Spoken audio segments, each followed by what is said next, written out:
Oke, selamat datang semuanya. Kali ini kita bakal kupas tuntas sebuah buku yang, wow, bisa dibilang ini kitab sucinya para investor. Bukan, ini bukan soal gimana caranya cepat kaya, lupakan itu. Ini lebih dalam lagi. Ini soal blueprint, cetak biru buat membangun kekayaan jangka panjang dengan cara mengubah total cara pandang kita soal pasar saham. Dan kalau Anda masih ragu, denger ini. Kredibilitas buku ini tuh bukan kaleng-kaleng. Investor legendaris Warren Buffett sendiri bilang ini adalah buku terbaik tentang investasi yang pernah ditulis. Titik.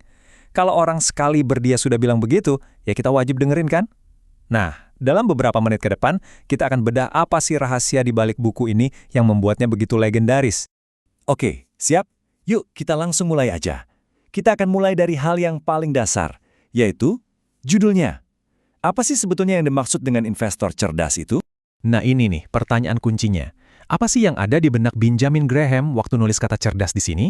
Apa artinya kita harus punya IQ jenius? Atau jago banget matematika? Atau mungkin harus lulusan universitas top dunia gitu buat jadi investor sukses? Gimana menurut Anda? Ternyata jawabannya bukan sama sekali. Graham langsung mematahkan mitos itu. Dia bilang, sukses investasi itu bukan cuma buat orang-orang super pinter. Wah, ini kabar baik banget buat kita semua kan? Jadi kita semua punya kesempatan.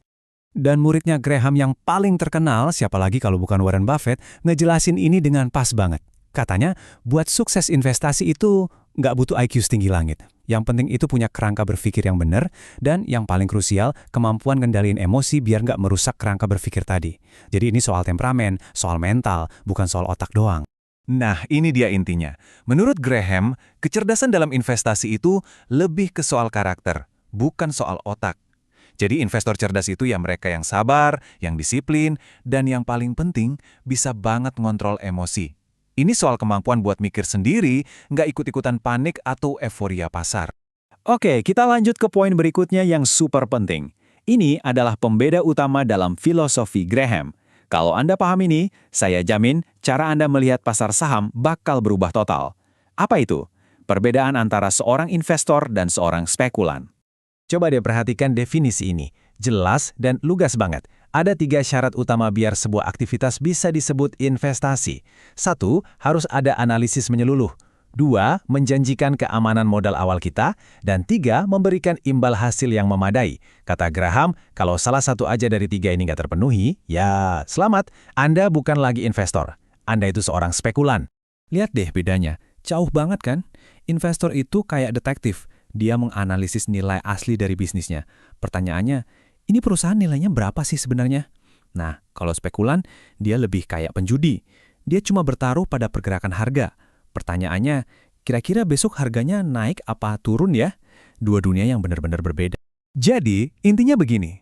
Buat seorang investor, harga saham di layar itu cuma angka, cuma referensi. Nilai yang sesungguhnya itu ada di bisnisnya. Tapi buat spekulan, harga di layar itu adalah segalanya. Mereka itu ibarat penari yang ikutin irama pasar, tapi seringkali mereka bahkan nggak ngerti musik apa yang lagi dimainkan. Oke, sekarang kita masuk ke jantung dari strategi Graham. Bisa dibilang ini adalah pilar utamanya, konsepnya yang paling terkenal dan paling ampuh. Ini adalah ide yang jadi garis pemisah yang jelas antara investasi yang bijaksana dan spekulasi yang serampangan.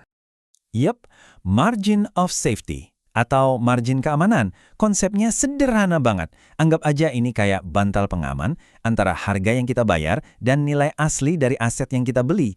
Makin tebal bantalnya, ya makin aman investasi kita. Gimana cara kerjanya? Gampang. Prinsip margin of safety ini memaksa kita buat beli aset di harga diskon, jauh di bawah nilai wajarnya. Kenapa? Biar kita punya ruang kalau-kalau analisis kita ternyata sedikit meleset, atau kalau kondisi ekonomi tiba-tiba nggak seindah yang kita bayangin. Jadi ada jaring pengamannya.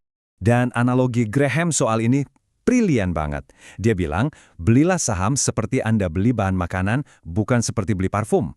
Coba pikirin, kalau kita beli sayur di pasar, kita cari yang bagus tapi harganya masuk akal kan? Kita banding-bandingin dulu. Nggak mungkin kita beli tomat sejuta cuma karena bungkusnya keren. Anehnya, pas beli saham, banyak orang malah kayak lagi beli parfum mahal. Tergoda sama merek, sama hype-nya, dan nggak peduli lagi sama harganya.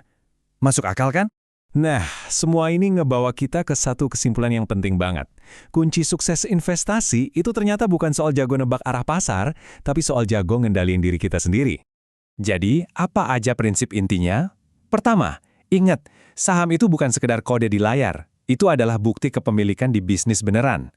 Kedua, pasar itu kayak pendulum. Kadang optimis banget, kadang pesimis banget.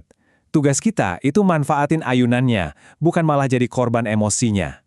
Ketiga, makin mahal harga yang kita bayar, ya makin kecil keuntungan kita nanti. Simple.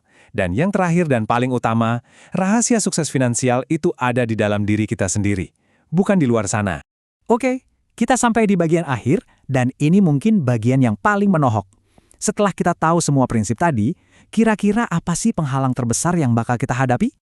Dengerin kutipan ini. Datangnya dari salah satu otak paling jenius dalam sejarah, Sir Isaac Newton. Dia bilang, saya bisa ngitung pergerakan benda-benda langit, tapi nggak bisa ngitung kegilaan orang-orang. Bayangin, seorang jenius yang menemukan hukum gravitasi aja ngaku kalah sama irasionalitas pasar saham. Dan kekalahan itu ada harganya. Newton rugi 20.000 pound sterling. Kalau di kurs sekarang, itu setara lebih dari 3 juta dolar. Gila kan? Dia kena jebakan bubble saham South Sea. Ceritanya, dia awalnya udah jual dan untung. Tapi dia nggak tahan lihat teman-temannya makin kaya. Istilahnya FOMO gitu. Akhirnya dia beli lagi pas harga di puncak-puncaknya. Dan amblas, kehilangan semuanya. Kisah Newton ini jadi pelajaran yang mahal banget. Dan ini persis inti pesan dari Graham. Kita nggak bisa ngontrol pasar. Kita juga nggak bisa ngontrol ekonomi. Satu-satunya, sekali lagi, satu-satunya hal yang bisa kita kendalikan itu, ya diri kita sendiri. Reaksi kita, emosi kita, dan keputusan-keputusan kita. Dan sebagai penutup, kita pakai peringatan terakhir dari Graham sendiri. Dia bilang, masalah utama seorang investor bahkan musuh terbesarnya, kemungkinan besar adalah dirinya sendiri. Jadi, musuh terbesar kita itu bukan pasar yang naik turun, bukan. Musuh terbesar kita itu ya orang yang kita lihat di cermin setiap pagi. Jadi, pertanyaan yang harus kita ajukan bukan lagi pasar mau kemana ya, tapi apa yang akan saya lakukan. Karena pada akhirnya, dalam dunia investasi, kemenangan terbesar itu bukan menaklukkan pasar, tapi menaklukkan diri sendiri.